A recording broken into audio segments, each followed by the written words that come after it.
Hello दोस्तों, स्वागत है आपका हमारे चैनल सीजेड एकेडमी पर। और मैं हूं आपका दोस्त मोहम्मद जैद। और दोस्तों, आज मैं आपको बताने वाला हूं अपनी जेई जर्नी के बारे में। और मेरी जो जेई जर्नी थी वो काफ़ी ज़्यादा अलग थी। काफ़ी मतलब जो नॉर्मल लोगों की जेई जर्नी होती है उससे काफ़ी ज़्यादा अलग थी। ऐसा क्यों? इसके 3-4 रीज़न है। सबसे पहला रीज़न ये है कि मैं महाराष्ट्र बोर्ड से था, मतलब स्टेट बोर्ड से था। तो आप बोलोगे ये तो कोई नई बात नहीं है। नहीं, एक्चुअली देखो, जो आप स्टेट बोर्ड से होते हो और आप जेई का एग्ज़ाम देते हो, स्पेशली जब आप महाराष्ट्र बोर्ड से होते हो, तो महाराष्ट्र बोर्ड का जो करिकुलम है, जो टेक्स्ट बुक है, जो सिलेबस है, वो काफ़ी ज़्यादा अलग है एज़ कम्पेयर टू एनसीईआरटी। समझ रहे हो? मतलब चैप्टर भले सेम हो जाए बट कंसेप्ट सारे सेम नहीं होते हैं।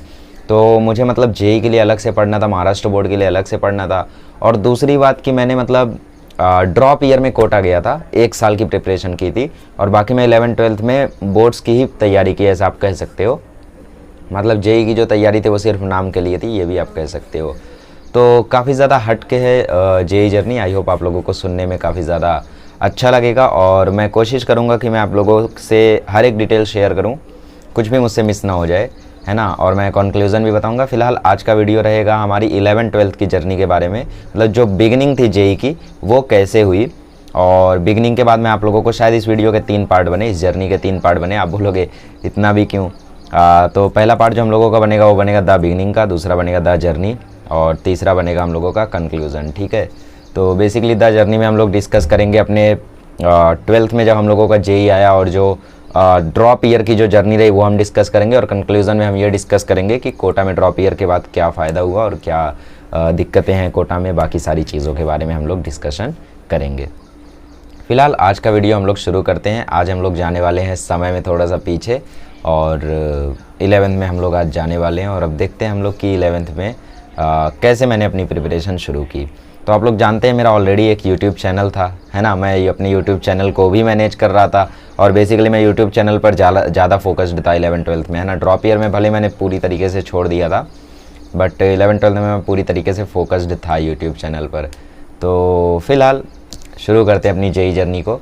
तो मेरी जेई जर्नी की शुरुआत ऐसे होती है कि देखो, जब मैं 10th में था तो 10th में मेरा ऐसा था कि मुझे नीट क्रैक करना है।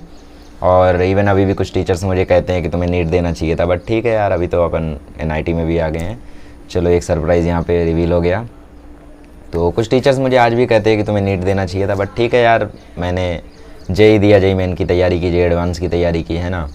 तो जर्नी शुरू होती है 10th के सबसे पहले तो मेरा जब 10th का रिज़ल्ट आया तो उसके बाद से मतलब जब उन्होंने, मेरे भैया ने मेरे मैथ्स के मार्क्स देखे तो उन्हें जब 96 मार्क्स दिखे तो उन्होंने मुझसे पूछा कि क्या तुझे सच में बायोलॉजी में इंटरेस्ट है, या फिर मतलब तू ऐसे ही नीट कर रहा है ना। मतलब 9th में कैसा मैंने बोला था कि यार मुझे नीट की तैयारी करनी है, नीट हम लोग क्रैक करेंगे और फिर पढ़ते रहेंगे, क्योंकि मेरे भैया MBBS हैं MLNMC कॉलेज से, मोतीलाल नेहरू कॉलेज से। तो मैंने सोचा यार मैं भी नीट की तैयारी करूँगा, है ना। तो देखो, जब मैं 10th में था तो मैं अपने चैनल पर फोकस नहीं था। देखो, मैं थोड़ा सा अपने चैनल के बारे में भी बता देता हूँ कि मैंने जब पहला चैनल क्रिएट किया था, मैंने क्रिएट किया था 9th के एंड सेमेस्टर में, सेकंड सेमेस्टर में। और उस समय जब मैंने चैनल क्रिएट किया तो उस समय मैं उस पर मैथमेटिक्स के वीडियोस डाला करता था, मैथमेटिक्स पढ़ाया करता था। और मेरे सभी भाइयों के चैनल थे तो मैंने सोचा यार मैं भी एक चैनल बना देता हूँ। तो मेरे जो सबसे बड़े वाले भैया हैं उन्होंने मेरा चैनल क्रिएट करके दिया और बोला कि इस पर तुम वीडियोज़ डालो, टीचिंग वीडियोज़ डालो, गेमिंग वीडियोज़ डालो, जो पसंद है वो करो और कोशिश करो मोनेटाइज़ हो जाए, है ना। तो मेरा टारगेट था यार कि मोनेटाइज़ कराना है चैनल, मोनेटाइज़ कराना है चैनल, क्योंकि मेरे 2 भैया का चैनल मोनेटाइज्ड था। तो मैं यार उस पर वीडियोज़ डाला करता था 9th स्टैंडर्ड में, और टीचिंग वीडियोज़ ही डालता था। बट टीचिंग वीडियोज़ आप जानते हो यार, इतना जल्दी आपको व्यूज़ लाइक फेच नहीं करते हैं, है ना। इवन मतलब कई सारे लोग वीडियोज़ को देखते भी हैं, लेकिन वो मतलब उसको ना तो सब्सक्राइब करते हैं चैनल को, और सब्सक्राइब भी कर लिया तो बाद में अनसब्सक्राइब करके चले जाते हैं, क्योंकि एक मोमेंट के बाद जो टीचिंग चैनल के वीडियोस होते हैं वो इररिलेवेंट हो जाते हैं। जैसे मेरी जेई जर्नी खत्म हो गई तो अब मेरे लिए जो जेई के वीडियोस हैं वो सब इररिलेवेंट हो गए, तो मैं उन चैनल्स को अनसब्सक्राइब कर दूंगा। लेकिन मैंने किया नहीं है किसी को भी, ठीक है। मतलब एक आईडी से उन सभी को मैंने सब्सक्राइब कर रखा है जिनको भी मैंने किया था। तो बेसिकली ऐसा ही होता है यार। अभी देखो, मतलब कई सारे स्टूडेंट्स हैं जो मतलब मेरा एक दोस्त है तो वो NIT जयपुर में है। तो NIT जयपुर में मेरे दोस्त को भी एक स्टूडेंट मिला, तो मुझे नहीं पता अभी उसका नाम क्या है। एक दिन कॉल आया था दोस्त का, तो उसने बोला यार तेरा स्टूडेंट मिला है। मैंने उसको बताया तो वो शॉक हो गया कि तू मेरा दोस्त है। तो मैंने बोला यार कोटा में साथ पढ़े हैं तो दोस्त तो रहेंगे ही हम लोग। तो ऐसा है, मतलब यार लोग तो हैं काफ़ी सारे, लेकिन फिर भी आप अगर सब्सक्राइबर्स देखोगे तो सिर्फ 40,000 है ना। तो खैर वो अलग बात है। तो उसके बाद मतलब जब टीचिंग चैनल मेरा व्यूज़ सब्सक्राइब ये सब फेच नहीं कर पा रहा था, तो मैंने बोला यार थोड़ा अलग करते हैं। तो मैंने डाल दिया ये सारे वीडियोज़ की गेम्स का मॉड कैसे डाउनलोड करें, ये वो कैसे करें। तो उन पे अच्छे खासे व्यूज़ आने लगे, 5000 व्यूज़, 10,000 व्यूज़। तो अच्छा लगने लगा कि यार इन पे तो व्यूज़ आ रहे हैं। फिर मतलब ये तो ठीक था, इस पर कोई दिक्कत नहीं थी यूट्यूब को दिक्कत था भाई जब मैंने छोटा भीम के कुछ वीडियोस कॉपी करके डाल दिए। तो मैंने छोटा भीम की पाटलिपुत्र वाली movie I hope you know, ठीक है, बहुत ही फेमस मूवी है, बहुत ही अच्छी मूवी है, even all time favourite movie है मेरी किड शोज़ की दुनिया में, ठीक है। तो पोगो देखने वाले जानते होंगे, अरे मैं भी पोगो देखता था यार, ऐसा कोई वो नहीं है, अभी भी देखता हूँ, ऐसा कोई वो नहीं है, ठीक है। तो वो मूवी मेरी one of the favourite movie है, वन ऑफ द नहीं बेसिकली बोल सकते हो फेवरेट मूवी है। तो वो मूवी मतलब मैंने अपलोड कर दी यूट्यूब पे, उस मूवी पे आ गए 1.7 मिलियन व्यूज़। और उस मूवी के कारण मुझे फेच हो गए कुछ 2.1 के या 2.2 के सब्सक्राइबर, मतलब 2000 सब्सक्राइबर्स मुझे फेच हो गए। मेरा चैनल भी मोनेटाइज्ड हो गया और अर्निंग भी शुरू हो गई, लाइव सेट हो गई। लेकिन मुझे चैन कहा था, मैंने बोला यार अर्निंग नहीं आ रही है, चैनल तो मोनेटाइज हो गया, अर्निंग नहीं आ रही है, अब चलो और वीडियोस अपलोड करते कार्टून के। तो मैंने छोटा भीम, निंजा तो इन सब के वीडियोस कॉपी कर करके डालना शुरू किया। और एक मोमेंट ऐसा आया कि मेरा चैनल सस्पेंड कर दिया गया यूट्यूब द्वारा। और अक्टूबर में मेरा चैनल सस्पेंड हुआ था यूट्यूब द्वारा, और 14 या 15 अक्टूबर को हुआ था। तो उसके बाद मतलब मैंने ये डिसाइड किया कि यार नया चैनल बनाएंगे, कोई दिक्कत नहीं है। क्योंकि देखो मेरे को मतलब इस चीज़ का एक्सपीरियंस बहुत अच्छे से है, आपको पता नहीं है या नहीं, कि अगर आपकी लाइफ में कोई एक चीज़ आपने बहुत अच्छे से की है और अगर वो चीज़ में कुछ गड़बड़ी हो जाए, तो आप जब दोबारा उस चीज़ को करोगे तो पहले से बेहतर करोगे। इसका परफेक्ट एग्जांपल मैं हमेशा यही देता हूँ। जैसे स्कूल टाइम में मतलब मैं काफ़ी पॉपुलर था अपने स्कूल में, जिसकी मैक्सिमम बुक्स हमेशा चोरी होती थी। जैसे मैंने मतलब सपोज साइंस 1 की पूरी बुक कंप्लीट कर ली, कोई चोरी कर लेता था, है ना। मतलब क्या चोरी करते थे मुझे समझ में नहीं आता है। जबकि वो मतलब ऐसा भी नहीं करते थे कि उन लोग मेरा नाम चेंज करके अपना नाम डाल के टीचर को सबमिट कर दें, ऐसा भी नहीं करते थे, बट वो चोरी कर लेते थे। मतलब ये वही बात हो गई कि यार हम तो डूबेंगे, तुम्हें भी ले डूबेंगे, समझ रहे हो। तो इस कारण से मतलब बुक चोरी होती थी, तो मैं उस समय बुरा नहीं मानता था क्योंकि आदत पड़ चुकी थी यार। तो क्या करता था, घर पे आता था, बताता था मम्मी बुक चोरी हो गई है। मम्मी बोलती थी कोई नई बात नहीं है, कोई नई बात बता। मम्मी नई बात यही है कि अब की बार 100 रुपये वाली बुक चोरी हुई है। तो बुक खरीदते थे और फिर उसके बाद उसको पूरा कंप्लीट करते थे, कंप्लीट करके सबमिट करते थे। तो मैं जब दोबारा कंप्लीट करता था तो पहले से बेहतर कंप्लीट करता था, पहले से बढ़िया हैंड राइटिंग बनाता था, समझ रहे हो। तो इसके कारण मतलब मेरे को कभी कुछ ऐसा दुख वुख नहीं हुआ कि यार मेरी पहली चीज़ गड़बड़ हो गई तो क्या हुआ। तो मेरी जब पहला चैनल जो था चैम्पियन जैद नाम से ही था, वो जब दिक्कत आई उसमें, तो मैंने अपना दूसरा चैनल जब बनाया चैम्पियन जैद नाम से ही बनाया, और वो चैनल मैंने बनाया 2 दिसंबर को, और उस पर मैंने पहला वीडियो अपलोड किया 25 दिसंबर को, क्रिसमस के दिन। और एक्चुअली वो सेशन था हमारे स्कूल में, एक मतलब पहली बार ऐसा कुछ हुआ था हमारे स्कूल में कि बाहर से लोग आए थे हमें मोटिवेट करने के लिए। तो उन्होंने अपने मन के बारे में हमें बहुत अच्छी चीज़ बताई थी, समझ रहे हो। तो बेसिकली उन चीज़ों को मैंने थोड़ा सा अपने चैनल पर अपलोड किया और उसके बाद छोड़ दिया चैनल को। फिर नॉर्मली बोर्ड एग्ज़ाम्स जब कंप्लीट हुए 22 मार्च को, जब ये नोटिस आया कि यार आपका ज्योग्राफी का पेपर नहीं हो रहा है, उसी समय मैंने अपना 2 GB रैम वाला फ़ोन उठाया जिसमें 16 GB इंटरनल था और प्रोसेसर के नाम पे कुछ नहीं था। तो मैंने वीडियोस बनाना उसी टाइम से शुरू किया, इंग्लिश, हिंदी, मराठी सभी के वीडियोस मैंने 10वीं के अपलोड करना शुरू किए। लॉकडाउन शुरू हो गया था, लॉकडाउन के कारण वैसे ज्योग्राफी का पेपर कैंसिल हुआ था कोरोना वायरस के कारण, ठीक है। कौन सी बलाई है, ये बहुत पहले आई थी, इतिहास में आई थी, आगे चल के हम भी बताएंगे। यार हमारे टाइम पर एक बार ऐसा हुआ था कि जो मतलब हमने कभी ये नहीं सोचा था कि सारी चीज़ें बंद हो सकती है, हमने कभी ये नहीं सोचा था कि स्कूल बंद हो सकते हैं, हमने कभी ये भी नहीं सोचा था कि पापा काम पे जाना बंद कर सकते हैं, समझ रहे हो। मतलब हम तो ऐसा सोचते थे कि यार ये सब कुछ जो है ये सब चलता ही रहेगा, लेकिन इन्हीं सोच में हम ये भूल चुके थे कि सब कुछ चला तो इंसान ही रहा है। तो अगर इंसान पे ही मुसीबत आ जाएगी तो फिर सब कुछ तो बंद होना तय ही है ना। तो उस समय मतलब यार यकीन नहीं हो रहा था कि यार ऐसा कुछ हो गया, लेकिन हाँ ये ट्रुथ था, सब कुछ बंद हो चुका था, सब कुछ एकदम लॉकडाउन हो चुका था और हम लोग फुल्ली फोकस्ड थे। अब मतलब यार क्या ही करते, अब रूम के अंदर हम लोग बंद हो चुके थे। तो मैंने वीडियोस अपलोड करना शुरू किया। अब की बार भी व्यूज़ सब्सक्राइब नहीं आ रहे थे कुछ भी यार, लेकिन मैं करता गया। मैंने बोला यार छोड़ो, जितने भी आएंगे ठीक है, नहीं आएंगे तो भी ठीक है, मैं अपना काम करता रहूँगा भाई, ठीक है। तो मैंने वीडियोस अपलोड करना जारी रखा और कुछ 400 वीडियोस डाल दिए मैंने 3 महीने में, 500 वीडियोस डाल दिए 3 महीने में। और ऐसा नहीं कि यार 30-30 सेकंड की रील डाली हो, ऐसा बिल्कुल नहीं था। लेक्चर्स डाले थे मैंने प्रॉपर 15 मिनट के, 30 मिनट के, 45 मिनट के, 1 घंटे के भी, समझ रहे हो, और 10-10 मिनट के भी थे, ऐसा नहीं है, बट इतने सारे वीडियोस मैंने डाले थे। और उसके बाद फाइनली जो चैनल था वो मोनीटाइज़ हो गया अगस्त में, 16 अगस्त को मोनीटाइज़ हुआ था चैनल 2020 में। और अगस्त में मोनीटाइज़ होने के बाद मतलब मेरा एडमिशन हो चुका था 11th में, मैं आरजे कॉलेज में एडमिशन ले चुका था। तो ये तो चैनल की बात थी। अब आते हैं अपने 11th की जर्नी पे, ठीक है। आप बोलोगे यार ये तो अपने चैनल की जर्नी बताने लगे। नहीं नहीं, देखो ध्यान से सुनो। हुआ ऐसा कि भाई मई में जो मैं मतलब अपनी थिंकिंग कर रहा था कि यार अब तो मई जून आ चुका है, अभी क्या करें। तो लॉकडाउन तो चल ही रहा था। मैंने पापा से बोला पापा दुकान उकान खुल रही है बुक्स की या नहीं, तो पापा बोले खुल तो रही है। मैंने बोला पापा चलते हैं मैथ्स 1 मैथ्स 2 की बुक लेकर आते हैं, थोड़ा सॉल्व वॉल्व करेंगे घर पे ही। तो पापा बोले ठीक है, एक बार एडमिशन हो जाने दे तो फिर शुरू करना। तो मेरे भैया ने उस टाइम मुझे बोला कि तू CBSE बोर्ड के कॉलेज में एडमिशन ले ले, ठीक है। तो वो एक्चुअली प्रॉपर डिसीजन हो सकता था, मतलब उस डिसीजन पे मुझे उतना भी ज़्यादा यकीन नहीं है, क्योंकि यार CBSE बोर्ड से एडमिशन लेने से क्या होगा कि आपका जो करिकुलम है, जो सिलेबस है CBSE बोर्ड का हो जाएगा। उससे ये थोड़ी होगा कि आपकी जेई की प्रिपरेशन बूस्ट हो जाएगी। और जेई की प्रिपरेशन में आप NCERT देखोगे तो मैथ्स की NCERT गड़बड़ होती है, टू बी ऑनेस्ट। क्वेश्चन उसमें उतने नहीं मिलेंगे आपको। आपकी जो महाराष्ट्र बोर्ड की बुक है वो बेस्ट बुक है, उसमें आपको जेई मेंस के प्रीवियस ईयर क्वेश्चंस मिलेंगे, समझ रहे हो। तो मैं मतलब सोच रहा था यही कि यार मैंने अगर CBSE बोर्ड ले लिया तो मेरा पूरा फ्रेंड सर्कल चेंज हो जाएगा, मतलब मैं एकदम अलग हो जाऊंगा सबसे, ठीक है। माना नए फ्रेंड्स मिलेंगे, लेकिन अब बहुत ही रेयर चांस होता है कि आपको महाराष्ट्र बोर्ड में कोई CBSE बोर्ड का दिख जाए, मतलब महाराष्ट्र में कोई आपको CBSE बोर्ड का दिख जाए, इसका बहुत ही रेयर चांस होता है। तो मैंने सोचा यार डिसीज़न तो गड़बड़ लग रहा है, आई थिंक मुझे नहीं लेना चाहिए। तो मैंने मेरे भैया से बोला कि भैया जाने देते हैं। वैसे मेरा प्लान था कोटा जाने का 11th में, लेकिन कंफर्म नहीं था कुछ, फिलहाल कोरोना आ गया तो एकदम से ख़त्म हो गया वो प्लान। लेकिन ठीक है, फिर 11th में मतलब एडमिशन प्रोसेस शुरू हुआ। भैया बोले देख ले CBSE बोर्ड का कॉलेज ले ले, बट मैं तो यार सोच रहा था, मैं बोला यार कोई फ़ायदा नहीं होने वाला है। तो मैंने अपना डिसीजन लिया कि भाई मैं महाराष्ट्र बोर्ड का ही कॉलेज लूँगा, चाहे जो हो जाए, ठीक है। तो बेसिकली मैंने RJ कॉलेज डाल दिया टॉप लिस्ट पे, और 94.2% थे मेरे 10th में, तो तुरंत मुझे वो कॉलेज अलॉट हो गया। तो कॉलेज मिलते ही मैं फिर अपना मतलब कॉलेज जैसे ही मुझे अलॉट हुआ, मैं समझ गया कि यार अब तो महाराष्ट्र बोर्ड का ही पढ़ना है, और PCM पढ़ना है। फिजिक्स केमिस्ट्री मैथ्स बायोलॉजी चारों चीज़ें पढ़नी है। ऐसा नहीं है कि यार तुम फिजिक्स पढ़ लो, केमिस्ट्री पढ़ लो, मैथ्स पढ़ लो, बायो मत पढ़ो, ऐसा सीन नहीं है भाई। PCM वाला सीन नहीं था हमारा, हमें चारों पढ़ना था। तो भाई अब ये और दुविधा थी कि भाई प्रिपरेशन करनी है नीट की और पढ़ना मैथ्स भी है, क्या मतलब मुझे मैथमेटिक्स में इंटरेस्ट है।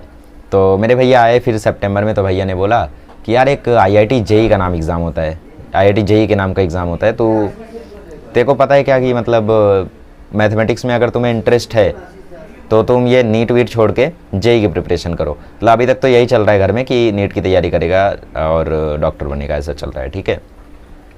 तो एक बार भैया ने JEE का टॉपिक उठा लिया, तो अब उसके बाद मैं भी सोच में पड़ गया थोड़ा। तो मैंने बोला यार ये JEE किस भला का नाम है, चलो इसके बारे में थोड़ा सा इन्फॉर्मेशन लेते हैं।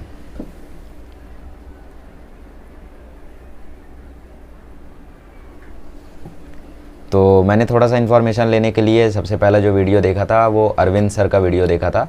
अरविंद सर आपको पता होंगे, जो मतलब उन्होंने ही डाला था एक वीडियो कि JEE मेंस क्या है, और उन्होंने उसमें एक बुक भी रिकमेंड करी थी SC वर्मा।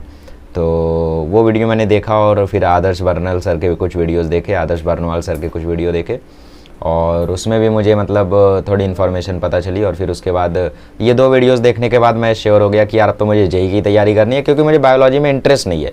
हाँ मैं पढ़ लेता हूँ, मैं ग्रेस्प कर लेता हूँ, मैं याद भी कर लेता हूँ, इंटरेस्ट नहीं है मुझे। मैथमेटिक्स में इंटरेस्ट है, ठीक है, मुझे मैथमेटिक्स में इंटरेस्ट है। बात लगे आगे ऐसा कुछ ऐसा हुआ कि मैथमेटिक्स से मेरा भरोसा उठ गया, लेकिन इंटरेस्ट तो था भाई। 10वीं तक मैथ्स बहुत अच्छा लगता था। जैसे कोई भी 10th का स्टूडेंट है उससे हाथ उठवाएंगे कि कितने लोग का मैथमेटिक्स फेवरेट है, ऑलमोस्ट सब लोग हाथ उठाएंगे, ठीक है।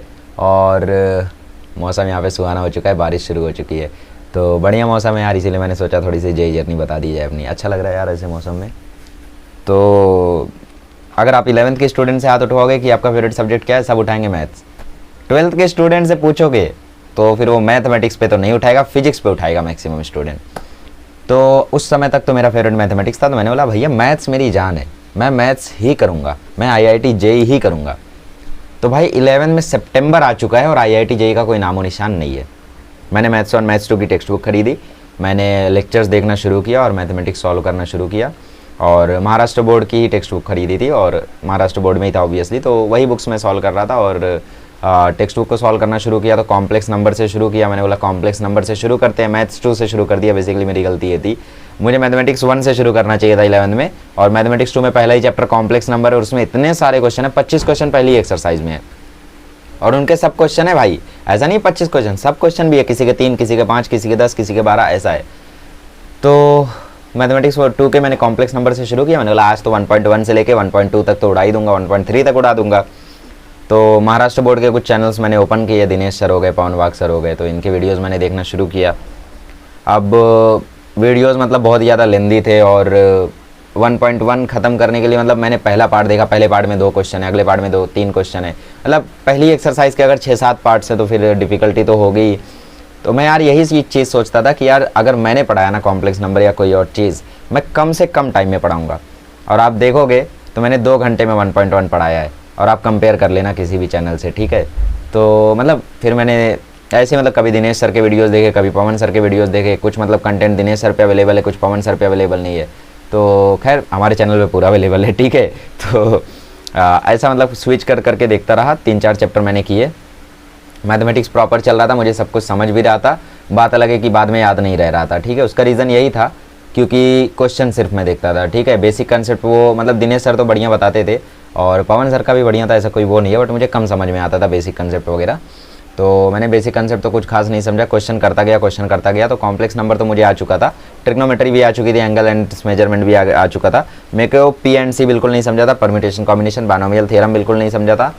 और मैथमेटिक्स 1 में मुझे डिटर्मिनेंट मैट्रिक्स पहले से ही 10वीं से थोड़ा आइडिया था, और फिजिक्स में भी थोड़ा है दूसरे चैप्टर में, मैथमेटिकल मेथड्स में तो थोड़ा बहुत आइडिया था, तो उससे मैंने काम चला लिया। और डिटर्मिनेंट एंड मैट्रिसेस तो यार इजी चैप्टर है, मतलब पहले तो उसमें सिर्फ टाइप पता करना हो, डिटरमिनेंट पता करना हो, समझ रहे हो, तो आसान होता है ये सब।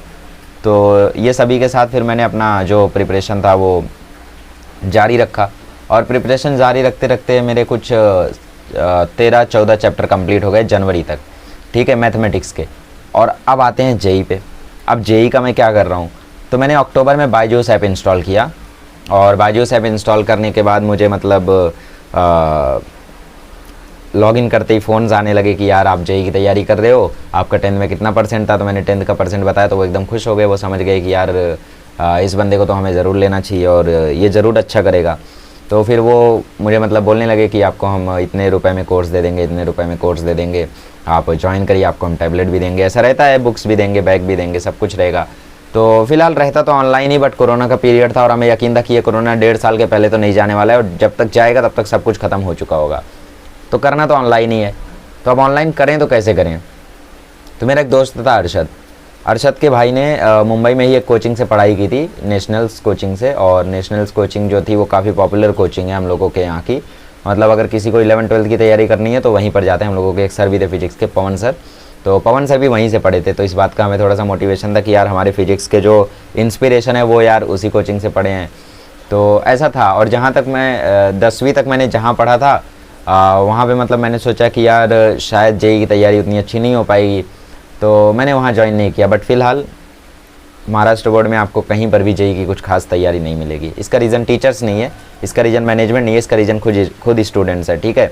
मतलब टीचर्स का क्या है, टीचर्स ट्राई कर रहे हैं। नेशनल्स में खुद हमारे सर ने, मैथमेटिक्स के सर ने बहुत कुछ कराया, फिजिक्स के सर ने, केमिस्ट्री के सर ने, सब ने कराया, समझ रहे हो। लेकिन यार वो बोर्ड्स और जेई के बीच में बैलेंस करना बिल्कुल पॉसिबल नहीं है। कोटा में तुम्हें क्या मिलता है, कोटा में तुम्हें डमी कॉलेज दे देते हैं, और डमी कॉलेज में तुम्हें जाना वाना होता नहीं है, समझ रहे हो। तो तुम्हें सिर्फ क्या करना होता है, जेई का पढ़ना होता है। अभी तुम्हें अगर बोर्ड्स का यहाँ पे पढ़ाने लगे तो मैं गारंटी देता हूँ जेई का नहीं पढ़ पाओगे, तो यहाँ पे गलती किसी की भी नहीं है, समझ रहे हो। तो हालात हैं बस।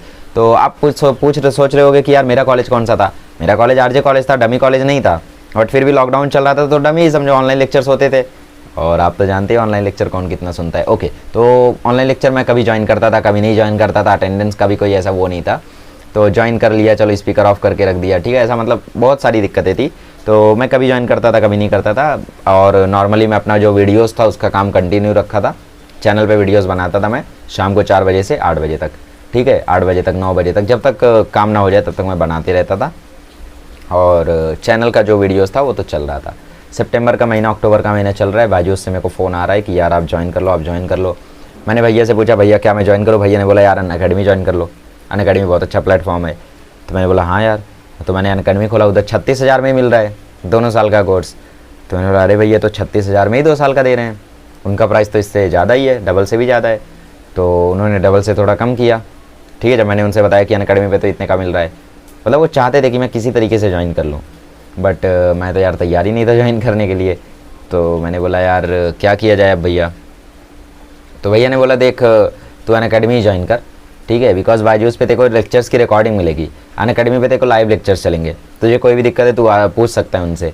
तो बायजूस पे भी ये सिस्टम था पूछने वाला, लेकिन ऑफलाइन से पूछने वाला सिस्टम था, ऑनलाइन वाला सिस्टम नहीं था। बोला भैया देखो ऐसा है तो फिर मतलब मुझे कहीं ना कहीं मन हो रहा था बायजूस ज्वाइन करने का। तो मैंने बोला यार भैया ऐसा है तो फिर बायजूस अनअकैडमी में भी तो दिक्कत है, तकरीबन 400-500 बच्चे साथ में पढ़ेंगे, उन्हें मेरा डाउट थोड़ी दिखेगा, है ना। लास्ट में तो मुझे 1 to 1 ही पूछना पड़ेगा। तो 2020 का ही महीना अभी भी चल रहा है और नवंबर आ चुका है और मैंने ना बायजूस ज्वाइन किया है ना अनअकैडमी ज्वाइन किया है, डिबेट चल रही है। और मैंने बोला भैया मैं कुछ नहीं ज्वाइन कर रहा हूँ, मतलब इतना परेशान हो गया था मैं दोनों के बीच में। मैंने बोला कुछ नहीं ज्वाइन कर रहा हूँ। बायजूस का कॉल आया, मैंने मना कर दिया। और बायजूस से मैंने बोला भी कि यार नहीं मैं बायजूस नहीं ज्वाइन कर रहा हूँ। तो उन्होंने बोला फिर क्या आप वहाँ ज्वाइन कर रहे हो? मैंने बोला नहीं मैं वहाँ भी ज्वाइन नहीं कर रहा हूँ। तो भैया ने बोला आप कैसे करेगा? मैंने बोला भैया मैं बोर्ड्स लेवल की तैयारी करता हूँ, जो होगा करूँगा, ठीक है।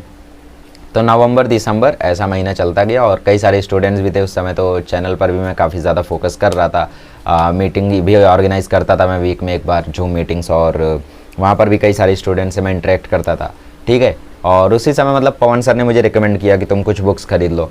तो उन्होंने मुझे रिकमेंड किया कि तुम एस.सी. वर्मा खरीद लो फिजिक्स के लिए। तो मैंने खरीद लिया एस.सी. वर्मा फिजिक्स के लिए। और मुझे यूट्यूब पर भी कई सारे लोगों ने रिकमेंड किया था, तो मैंने एस.सी. वर्मा खरीद लिया। एस.सी. वर्मा लगाया कैसे? तो मैंने सर्च किया how to solve SC. Verma. तो मुझे एक वीडियो आया, किसका? रैंकर्स जेई का, ठीक है। सौरभ मौर्य सर को आप जानते होंगे। तो उनका जो मैंने एस.सी. वर्मा वाला वीडियो देखा तो उनके वीडियो में कुछ तो खास बात थी यार, मतलब कनेक्टेड फील करते था मैं उनके वीडियो से। हाँ आजकल मतलब अभी जो उनके वीडियोज़ आते हैं स्ट्रेटजी वाले, उनसे मतलब उतना कनेक्टेड नहीं फील कर पाता। मे बी वो अब स्टूडेंट ना रहे इसीलिए, है ना। उस समय मतलब उन्होंने जस्ट जेई क्लियर किया था, तो वो जो इंस्पिरेशन है, वो जो मोटिवेशन है, वो उनके अंदर से आ रही थी, राइट। तो इसकी वजह से मतलब एक अलग ही फील आ रहा था उनके वीडियोज़ देखने में। तो उनके मैंने जेई जर्नी का वीडियो देखा उनका, उनसे काफ़ी ज़्यादा इंस्पिरेशन ली और उनका मतलब कई सारा वीडियो मैंने देखा। तो इंस्पिरेशन से मुझे यही समझ में आया कि यार क्या जर्नी रही है। इन्होंने मतलब 2 साल अच्छे से तैयारी की जेई की, डमी कॉलेज लेके, और फिर उसके बाद 1 साल ड्रॉप ईयर किया और उसके बाद ये आईआईटी में फाइनली पहुंच गए। तो यार मैं भी एक दिन पहुंचूंगा आईआईटी में। तो उनकी वीडियोस देख के काफ़ी ज़्यादा मैं कनेक्टेड फील करता था, इसीलिए मुझे उनके वीडियोस देखना काफ़ी ज़्यादा पसंद थे। हाँ इस वीडियो में मैं काफ़ी ज़्यादा चैनल्स का नाम ले रहा हूँ, बट ठीक है यार, अब क्रेडिट देना तो चाहिए ही ना यार। देखा है तो देखा है भाई उनके वीडियोज़, ऐसा थोड़ी ये छुपा लूँगा, है ना। तो मैं हर एक माइन्यूट डिटेल आपसे शेयर कर रहा हूँ। तो मैंने रैंकर्स जेई के वीडियोज़ देखे दिसंबर में और उनसे मतलब एक अलग ही फील आता था। मैं रात को 3 बजे सोता था, एस.सी. वर्मा रीड करते रहता था। समझ में कुछ नहीं आ रहा है बट रीड कर रहा हूँ। शुरू के 5 न्यूमेरिकल हो रहे हैं, आगे के नहीं हो रहे हैं, बट ठीक है यार। तो मैंने ऐसा करते करते दिसंबर एंडिंग तक पूरी की पूरी एस.सी. वर्मा रीड कर डाली, ठीक है। यही करते करते कि यार रीड कर लो, शुरू के 5 न्यूमेरिकल कर लो, ख़त्म। तो ऐसा करते करते मैंने एस.सी. वर्मा पूरी की पूरी रीड कर डाली।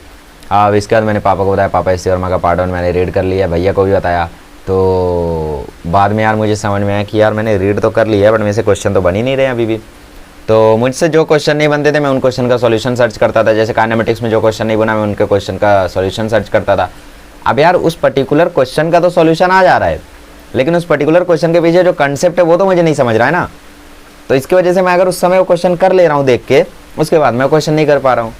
तो मैंने काइनेमेटिक्स के लिए फिर लेक्चर सर्च किए, तो मेरे पास अलग सर के लेक्चर्स आए। तो कुछ 11 लेक्चर्स थे। मैंने बोला यार 11 लेक्चर कौन देखेगा, छोड़ो। अब मुझे रियलाइज़ हो रहा है कि यार इसके लिए तो 11 लेक्चर भी इनफ नहीं है। 22 लेक्चर हुए हमारे कोटा, 22 नहीं 28 लेक्चर हुए थे कोटा में। पूरा काइनेमेटिक्स ही चला था शुरू से, 10 जून से लेके तकरीबन 18 जुलाई तक, ठीक है। मतलब नीट के एक दिन बाद तक काइनेमेटिक्स ही चला था। अब तुम समझ सकते हो कि कितना दिनों तक चला, ठीक है। तो तकरीबन 28-29 लेक्चर चले थे। अब मुझे डेट एग्जैक्टली नहीं याद है, मैंने अपनी बुक में लिख रखा है, ऐसा कोई वो नहीं है, मैं आपसे शेयर कर दूंगा, ठीक है। तो फिलहाल ये तो जर्नी का पार्ट 1 है, इसमें तो कोई खास ज़रूरत नहीं है। कोटा डेज़ में मैं सब कुछ शेयर करूँगा। और कोटा डेज़ वाला जो वीडियो है वो आज से 30 दिन बाद आएगा, 15 दिन बाद आएगा सेकंड वीडियो, और फिर कोटा डेज़ वाला वीडियो आएगा, ठीक है। ओके, तो उस समय मतलब मैं रैंकर्स जेई के वीडियोस देखता था, मोटिवेटेड फील करता था। रात के 3 बजे तक जाग रहा हूँ, वीडियोस बना रहा हूँ, कभी पढ़ाई कर रहा हूँ, 11th के बोर्ड के वीडियोस देख रहा हूँ, ऐसा चलता रहा। तो पवन वाघ सर पे एक और सर थे, फिजिक्स पढ़ाते थे वो, तो अब मुझे उनका नाम नहीं याद आ रहा है, कलीम सर या ऐसे कुछ तो था। I am sorry if I am taking wrong name, I put that name, okay. तो उनका जो फिजिक्स पढ़ाने का तरीका था मुझे बहुत पसंद है। दिक्कत सिर्फ ये थी कि भाई 5-5 मिनट के बहुत सारे वीडियोज़ अवेलेबल हैं। तो मैंने बोला यार अगर ये एक पार्ट में पढ़ाए होते ना बहुत अच्छे से समझ में आता। तो मैंने उनके वीडियो से यूनिट्स एंड मेजरमेंट सीखा, मैथमेटिकल मेथड सीखा, काइनेमेटिक्स सीखा। बोर्ड लेवल पे ही सीखा ऑब्वियसली, बोर्ड्स लेवल ही तो बताएंगे वो, अब उनको थोड़ी बोला गया कि तुम जेई लेवल पढ़ाओ, ठीक है। तो उतना मैंने सीखा 3 चैप्टर। और अब न्यू ईयर आ चुका, 2021 की शुरुआत हो गई है। और शुरुआत होने के बाद मतलब जनवरी आ चुका और मेरा कुछ पढ़ के नहीं हुआ है। और तकरीबन 8-9 जनवरी हुआ और 9 जनवरी को मेरे पास फ़ोन आता है एक, और फ़ोन आते ही मुझसे बोला जाता है कि क्या आप आरजे कॉलेज से मोहम्मद जैद बोल रहे हैं। मैंने बोला हाँ मैं आरजे कॉलेज से मोहम्मद जैद बोल रहा हूँ। तो आपका कितना परसेंट था? 10वीं में मेरा 94.2% था। उन्होंने बोला सर हम नेशनल से बोल रहे हैं और नेशनल्स में हम आपका एडमिशन करना चाहते हैं, तो अगर आप एडमिशन लेना चाहते हैं नेशनल्स में तो फिर आप आ जाइए और एडमिशन करा लीजिए। तो मैंने बोला यार अभी तक ना मैंने बायजूस ज्वाइन किया ना मैंने अनअकैडमी ज्वाइन किया, तो यार मुझे यहाँ पे तो एडमिशन ले लेना चाहिए, कम से कम बोर्ड्स लेवल तैयारी तो होगी, कम से कम मेरे बोर्ड्स में तो 90+ आएंगे। तो मैंने पवन सर से पूछा, पवन सर से तो नेशनल सर ज्वाइन करूँ क्या? सर ने बोला अच्छा है ज्वाइन कर लो। तो मैंने कॉल किया नेशनल्स में, मैंने बोला आप कुछ स्टडी मटेरियल वगैरह देंगे जेई के लिए? तो उन्होंने बोला हाँ हम यूनिक सॉल्यूशन वगैरह देंगे बोर्ड्स के लिए। तो मैंने बोला जेई के लिए पर्टिकुलर बोलते जेई के लिए अलग से लेक्चर्स होंगे, आप टेंशन मत लो। तो उसके बाद फिर मैंने एडमिशन लेने का ठान लिया कि यार अब एडमिशन तो यहीं लेना है।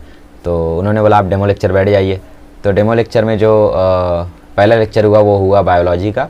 ओके लगा, बढ़िया लगा। तो बायोलॉजी के लेक्चर के बाद मेरे फेवरेट सर का लेक्चर हुआ और उनका नाम मैं इतने बार लेता हूँ अपने वीडियोज़ में, मैथमेटिक्स के वीडियोज़ में। आपको अगर मेरे मैथ्स के वीडियोज़ अच्छे लगते हैं 12th के, अगर आपको मेरे 12th के मैथमेटिक्स के वीडियोज़ अच्छे लगते हैं, अगर आपको फील आ जाता है तो समझ लेना ये वो सर का कमाल है। अगर आपको 11th के वीडियोज़ अच्छे लगते हैं तो समझ लेना ये वो सर का कमाल है। ठीक है जी हाँ, मैं बात कर रहा हूँ अशरफ सर की। तो अशरफ सर का उसके बाद लेक्चर था, मैंने बोला यार क्या पढ़ाते हैं सर, अलग ही तरीका है सर के पढ़ाने का यार, मतलब अलग ही फील देते हैं सर। तो मैंने उस समय फिर उनसे मतलब ट्रिग्नोमेट्री पढ़ा रहे थे तो मुझे तो ऑब्वियसली आ रहा था ट्रिग्नोमेट्री, तो वो जो भी क्वेश्चन पूछ रहे थे बिना पढ़ाए मतलब थोड़ी बहुत जो इन्फॉर्मेशन लेते हैं ना वो इन्फॉर्मेशन ले रहे थे।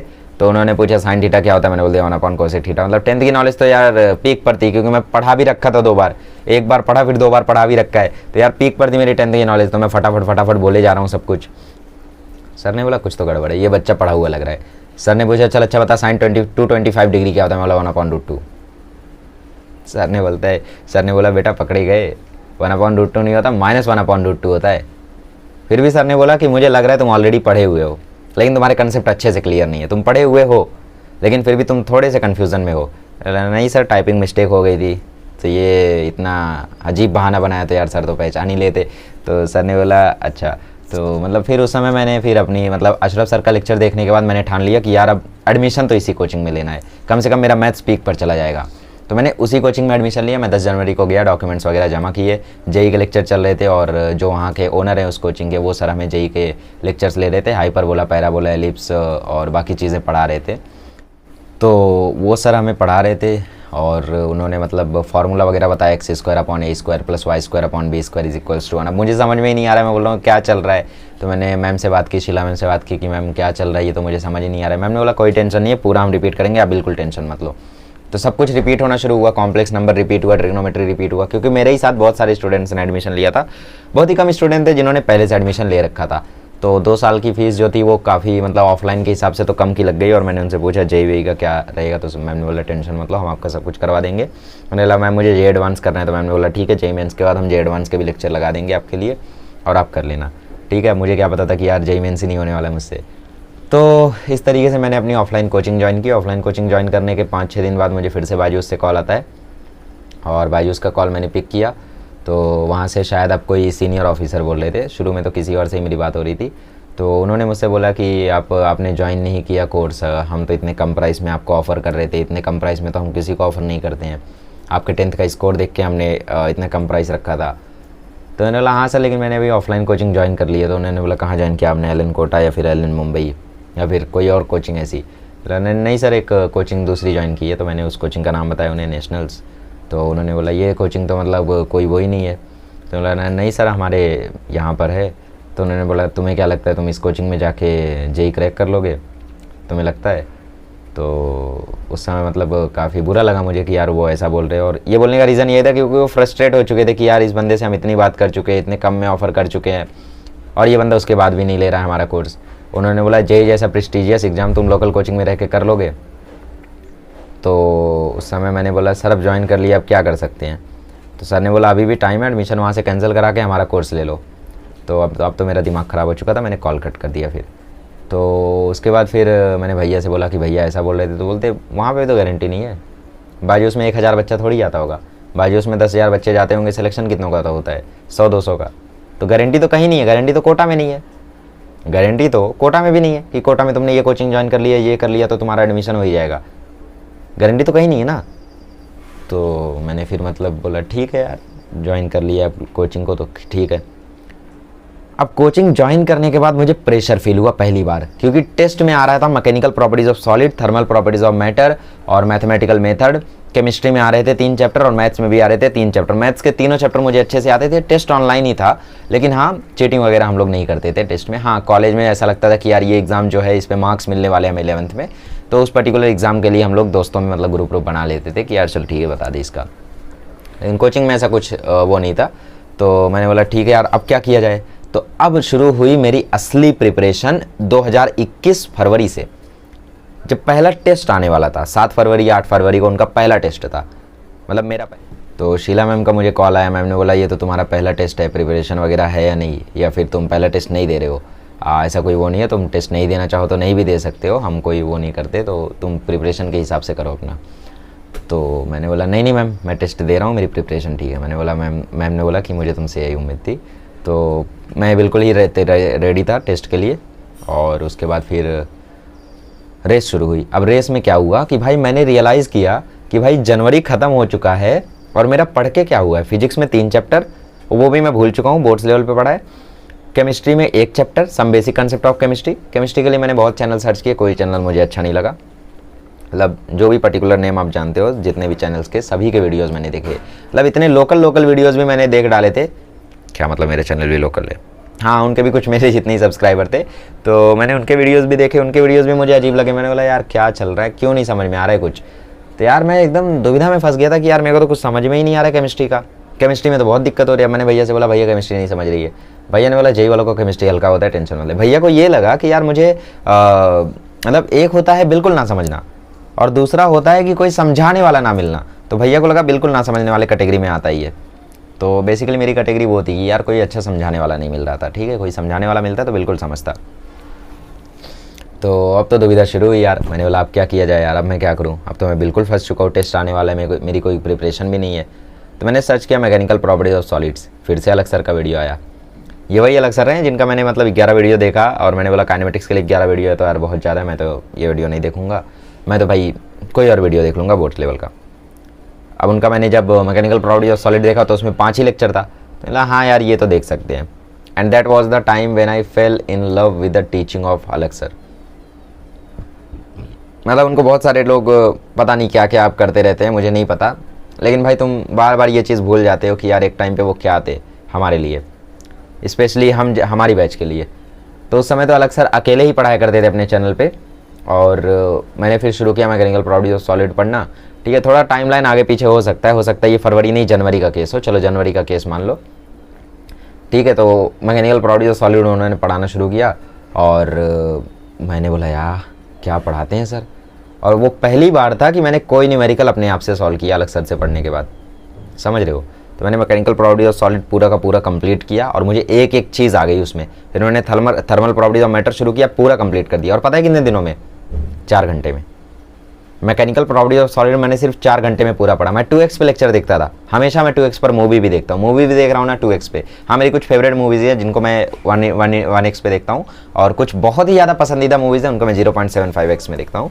लेकिन मैक्सिमम मूवीज़ में 2x पे या फिर 1.5x पे देखता हूँ।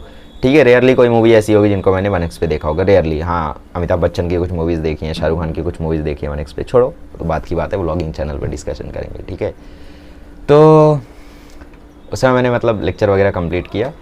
And after that I realized कि मतलब यहाँ पे जो मेरी प्रिपरेशन है वो काफ़ी अच्छे लेवल पे जा रही है। तो वो 3 चैप्टर मैंने फिजिक्स का किया। अब केमिस्ट्री में आ रहा था स्ट्रक्चर ऑफ एटम और some basic concept of chemistry, और एक और रेडॉक्स नहीं था, 2 ही चैप्टर आ रहा था, क्योंकि तीसरा चैप्टर पढ़ा के भी नहीं हुआ था अभी कोचिंग में, क्योंकि केमिस्ट्री के लिए काफ़ी ज़्यादा नेटवर्क इशू होते थे तो वो बहुत ही ज़्यादा पीछे चल रहा था। और sorry, states of matter was going on, so they added that also, but told us that there will be no more questions from states of matter था, बट उससे क्वेश्चंस शायद ही होंगे ऐसा बोला उन्होंने। अरे ठीक है यार 2 चैप्टर है। तो मैंने यार फिर से सर्च किया some basic concept of chemistry, फिर से अलग सर का वीडियो आया। तो पहले वाले जैद और इस वाले जैद में फ़र्क क्या था कि जो पहले वाला जैद था वो महाराष्ट्र बोर्ड लिख के सर्च करता था, और जो अब वाला जैद है ये डायरेक्टली सर्च करता है नॉर्मली। तो महाराष्ट्र बोर्ड में तुम्हें कहाँ ऐसा कंटेंट मिल जाएगा। ठीक है, तो पहली बार जो कंटेंट प्रॉपर था वो जहाँ तक लगता है मेरे ही चैनल पे आया। ठीक है, जो हमने अपलोड किया वो ही मतलब मुझे लग रहा है एक प्रॉपर कंटेंट आया, वरना उससे पहले तक मुझे नहीं लगता है महाराष्ट्र बोर्ड पे कोई भी फिजिक्स केमिस्ट्री उस लेवल पे अवेलेबल था। ठीक है, अब आपकी थिंकिंग अलग है, मेरी थिंकिंग अलग है। ठीक है, तो जो भी, अब तो उस समय मैंने जब सर्च किया मैंने वाह अलग सर केमिस्ट्री भी पढ़ाते हैं, चलो केमिस्ट्री भी पढ़ते हैं। केमिस्ट्री भी पढ़ा, न्यूमेरिकल होने लगे खुद से। मैंने बोला यार गजब, अब तो यार मैं एकदम father of physics and chemistry बनता जा रहा हूँ। तो मैथ्स तो मेरा पहले से हुआ था इधर उधर कर करके, तो मैथमेटिक्स तो मेरा 14 चैप्टर हुआ था, बाकी जो चैप्टर छूट गए वो छूट ही गए, जैसे प्रोबेबिलिटी छूट गया, कंटिन्यूटी छूट गया, फंक्शन छूट गया, सेट रिलेशन छूट गया। ये वो चैप्टर्स है जो शायद अवेलेबल नहीं थे चैनल्स पर, तो मैंने देखा नहीं।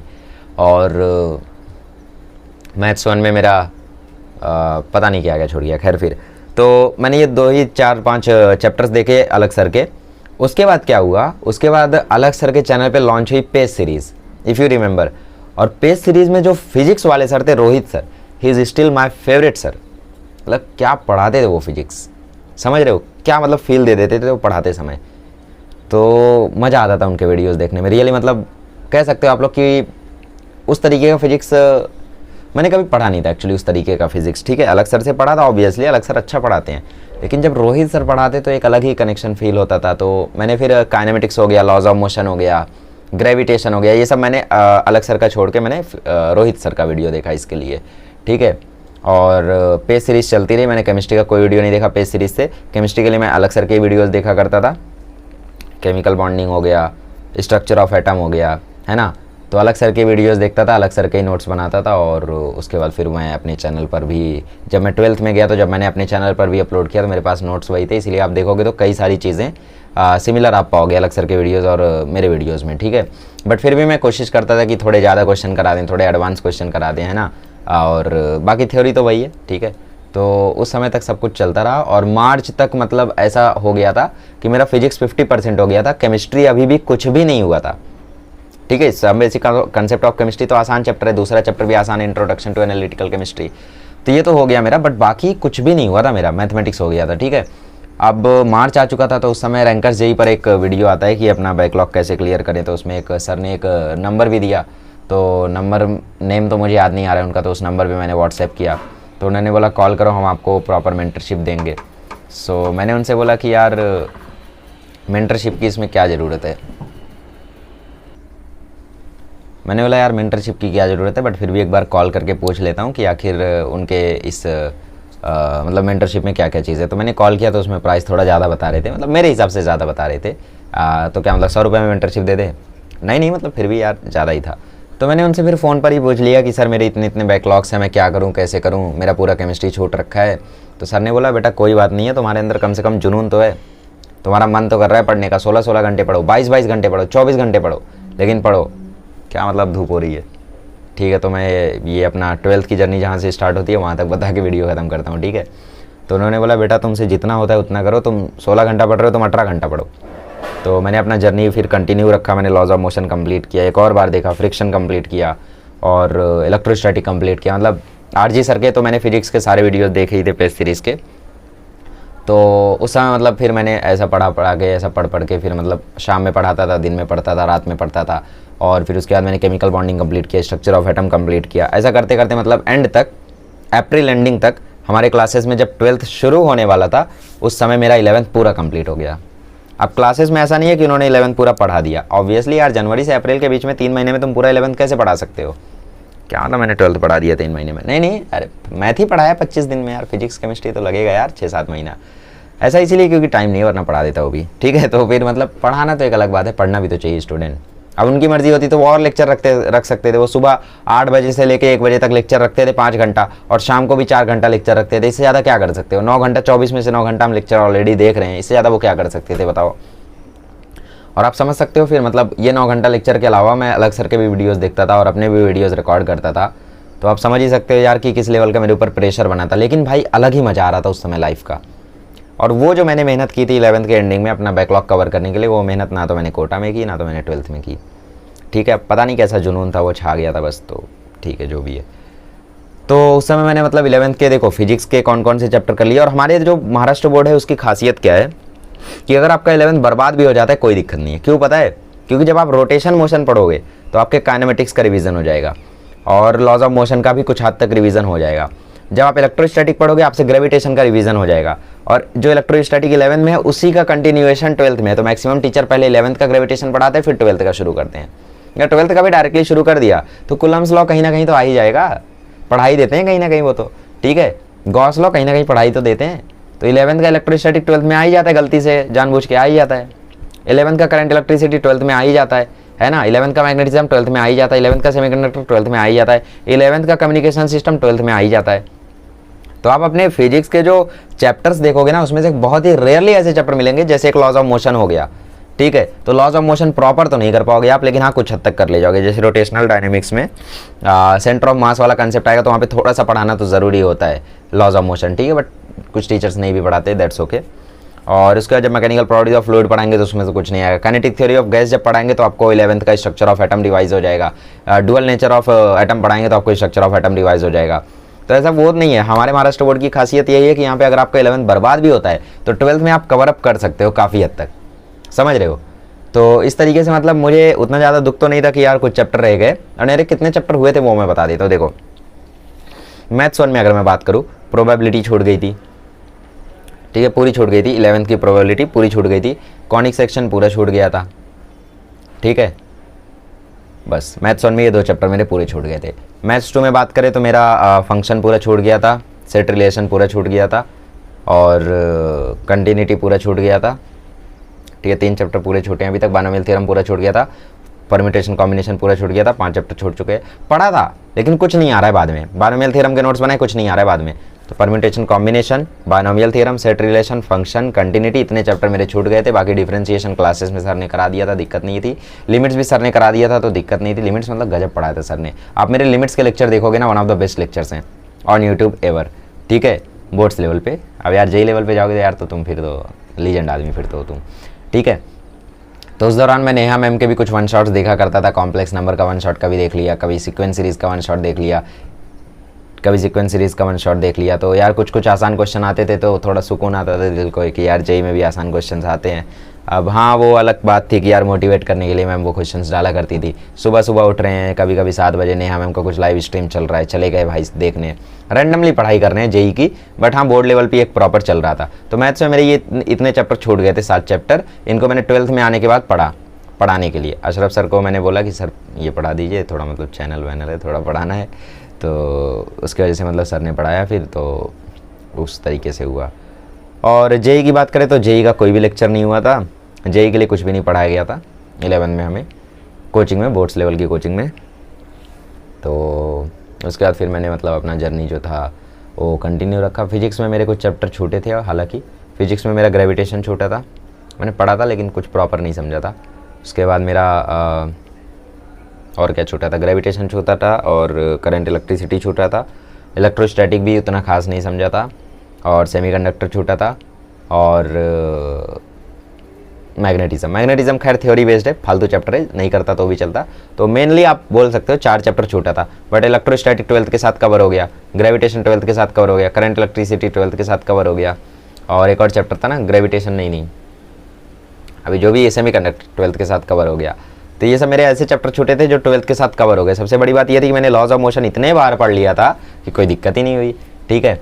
और उसके बाद केमिस्ट्री की बात करें तो केमिस्ट्री में मेरा सरफेस एंड कोलाइडल वाला चैप्टर छूट गया था, मतलब एडजॉर्प्शन एंड कोलाइड्स वाला चैप्टर छूट गया था। न्यूक्लियर केमिस्ट्री वाला चैप्टर छूट गया था, ये उतने ज़रूरी भी नहीं है बट ठीक है यार।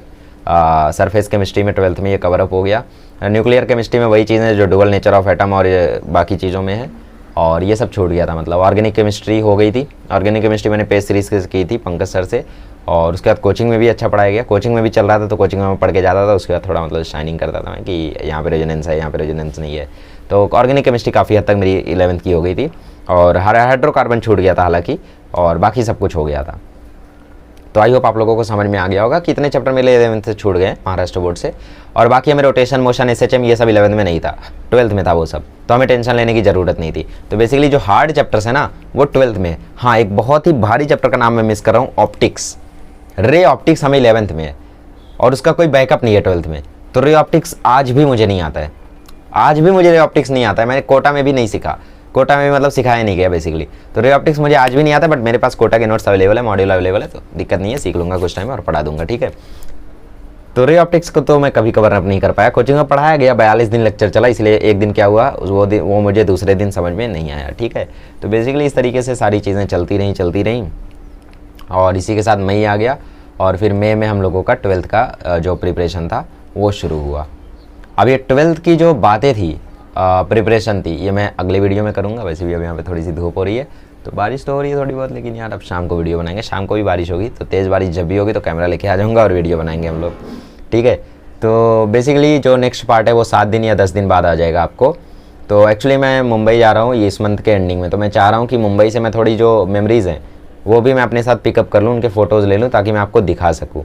ठीक है, तो 11 में तो ऐसा कुछ खास टेस्ट वगैरह दिया नहीं। 11 में तो मतलब फिर भी जो कुछ टेस्ट दिया वो आपके सामने मैं लगा देता हूँ। जो पहला टेस्ट था, दूसरा टेस्ट था, इस तरीके से मैं आपके सामने लगा देता हूँ।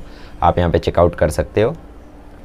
ठीक है, तो पहला टेस्ट, दूसरा टेस्ट, तीसरा टेस्ट, ऐसे कुछ 4-5 ही टेस्ट दिए थे। हर महीने में हर हफ्ते एक ही टेस्ट होता था और जे लेवल का टेस्ट तो यार 2 हफ्ते में एक बार होता था, ऐसा मतलब MCQ बेस्ड।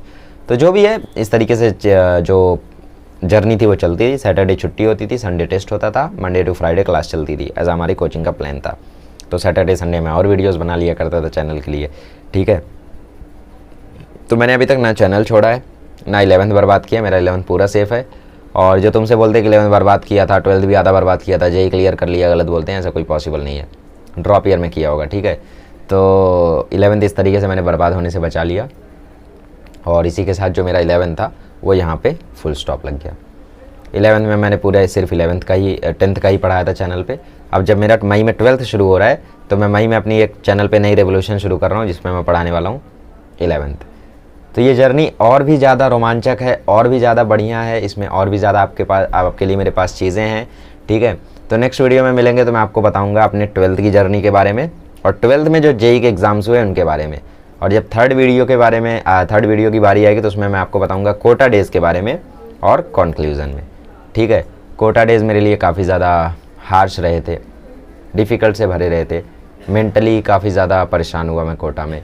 ठीक है, तो जो भी चीज़ें आप देखते हो कि यार जैसे आपने अगस्त में देखा अभी 4 स्टूडेंट्स के साथ क्या हुआ, उन्होंने खुद के साथ क्या किया, तो ये सब चलता रहता है कोटा में। काफ़ी मतलब पता नहीं क्या माहौल है वहाँ पे, ग्राउंड रियलिटी तो मुझे ऐसा देख के कुछ लगता नहीं है, लेकिन हाँ ये बात तो है यार कि वहाँ पे जो भी स्टूडेंट आपको दिखेगा ना वो कभी दिल से स्माइल नहीं करेगा। मतलब अगर वो हंस भी रहा है ना, ऊपर से हंस रहा है, तो ठीक है, हंसते हुए चेहरे का ये मतलब नहीं होता है कि उसे कोई तकलीफ़ नहीं होती है।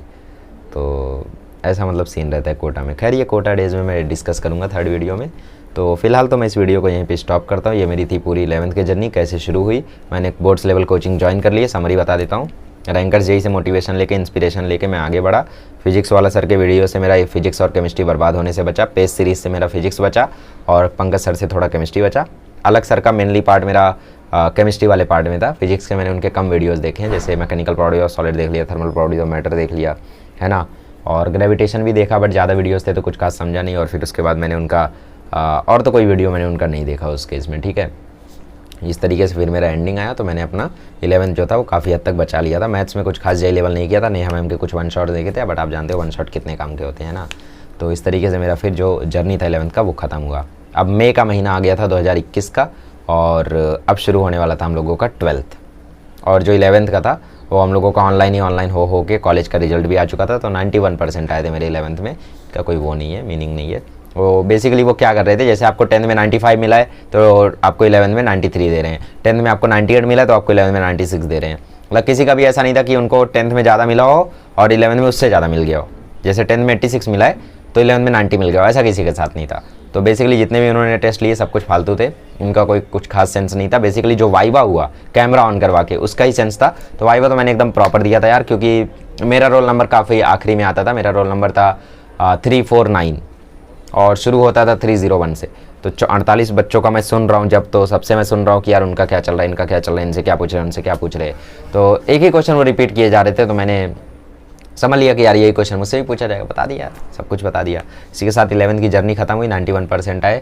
और क्लासेस में मतलब क्लासेस में जो था वो सिलेबस काफ़ी हद तक हुआ था, नहीं हुआ था, उन्होंने वो सब छोड़ के 12th की एक फ्रेश स्टार्ट कर दी। तो आप लोग यहाँ पे देख सकते हो कि अभी तक तो मेरी जेई लेवल की तैयारी काफ़ी हद तक है। 11th की जो मेरी जेई की नॉलेज है वो काफ़ी हद तक है। क्योंकि मैंने 11th के लिए वीडियोस देखे अलग सर के, मैंने वीडियोस देखे पेज सीरीज़ के, मैंने ज़्यादा अपनी कोचिंग के वीडियोस नहीं देखे हैं। कोचिंग के लेक्चर्स में मैं डिपेंडेंट नहीं रहा हूँ। मैथमेटिक्स मेरी जेई लेवल पे तो नहीं है, लेकिन फिर भी जेई के कुछ मैथ्स के क्वेश्चन मैं उड़ा सकता हूँ क्योंकि अशरफ सर के कंसेप्ट इतनी स्ट्रांग है। ठीक है, तो इस तरीके से फिर जेई की जर्नी मेरी खत्म होती है। बायो मैंने कुछ भी नहीं पढ़ा, इंग्लिश मैंने कुछ भी नहीं पढ़ा, हिंदी मैंने कुछ भी नहीं पढ़ा, 3 सब्जेक्ट में मेरी खत्म हो गई जर्नी। और फिर उसके बाद शुरुआत हुई मई में 12th की, और आगे की कहानी मैं सुनाऊंगा आपको अगली वीडियो में। ठीक है, तो यहाँ पे हो चुकी है धूप, तो हम कहते हैं आपको अलविदा। चलिए मिलेंगे अगले लेक्चर में, अगले वीडियो में। Thank you so much.